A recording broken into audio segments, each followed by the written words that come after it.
At 2:14 a.m., a German freight train thundered through occupied Belgium. 40 cars, 2 locomotives, hundreds of tons of coal. Inside one of those locomotives was a bomb, but no wires, no ticking clock, no metal casing, just coal. And in 3 minutes, it would turn this train into a rolling fireball.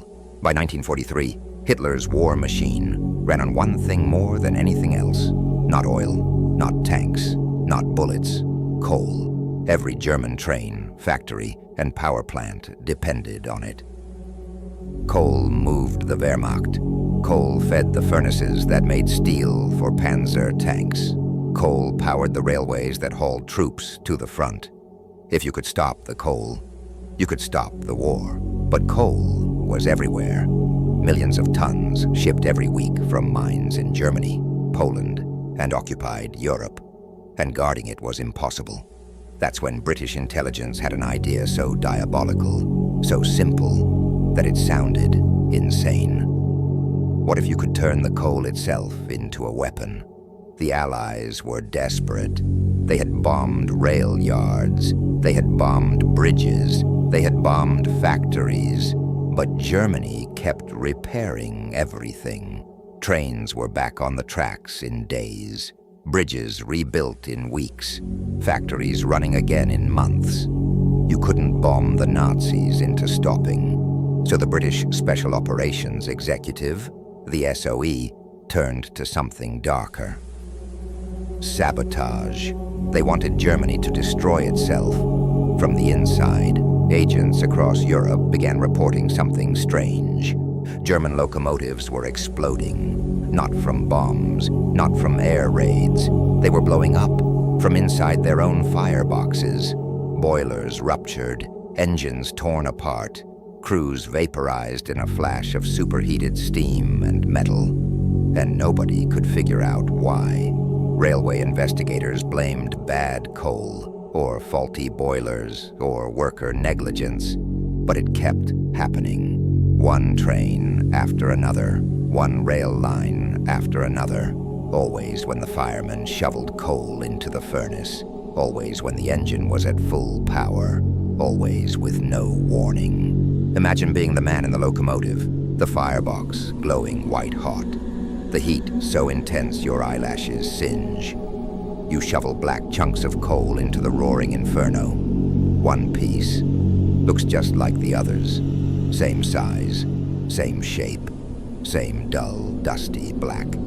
You toss it into the fire, and in less than a second, the locomotive becomes a bomb. A fireball tears through the boiler. Steel plates rip apart. The engine explodes from the inside, and the train, carrying troops, tanks, and ammunition, vanishes in a cloud of steam and burning wreckage. All because of one piece of coal. But that wasn't coal. It was one of the most brilliant sabotage weapons ever invented. And it was about to bring the Nazi railway system to its knees. That piece of coal wasn't coal at all. It was called the coal bomb, or anthracite sabotage device, and it was a masterstroke of engineering and deception. From the outside, it was identical to real coal. Same shape, same weight, same rough black texture. But inside, a tiny cavity held highly unstable plastic explosives. A chemical trigger activated only under intense heat. Shove it into a locomotive firebox, and the fire did the rest. The explosives ignited, building pressure inside the boiler until the engine became a steel pressure cooker, primed to blow. And here's the genius.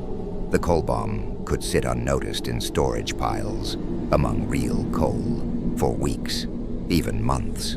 No German worker could tell the difference. It was literally a time bomb, hidden in plain sight.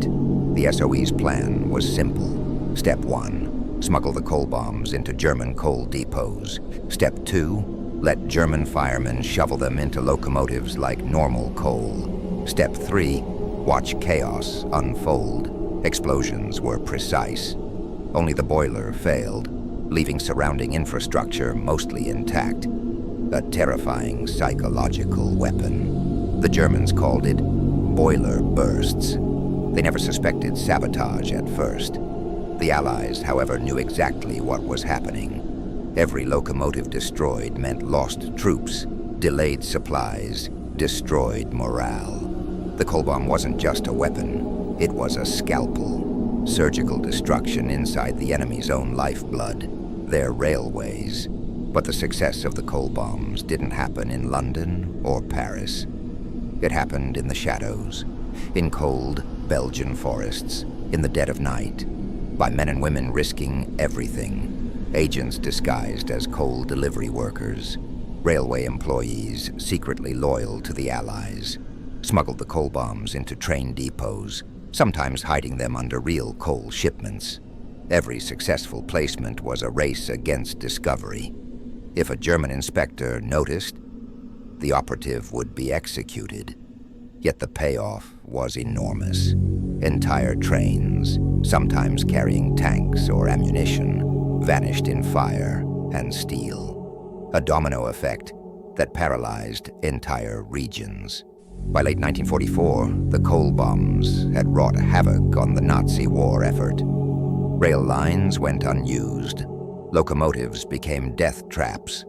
German commanders hesitated to move troops. It was invisible warfare, a ghost in the coal pile. Thousands of tons of fuel became unreliable. Trains that survived moved slower, more cautiously, and the Allies had time. Some historians argue the coal bombs shortened the war by disrupting German supply chains at a critical moment.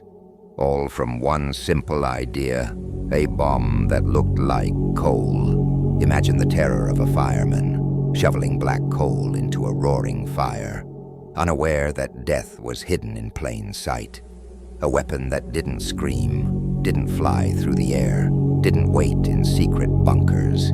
It hid in the everyday, in the lifeblood of the enemy, and blew up the war from the inside out. Coal. Ordinary coal, until it wasn't.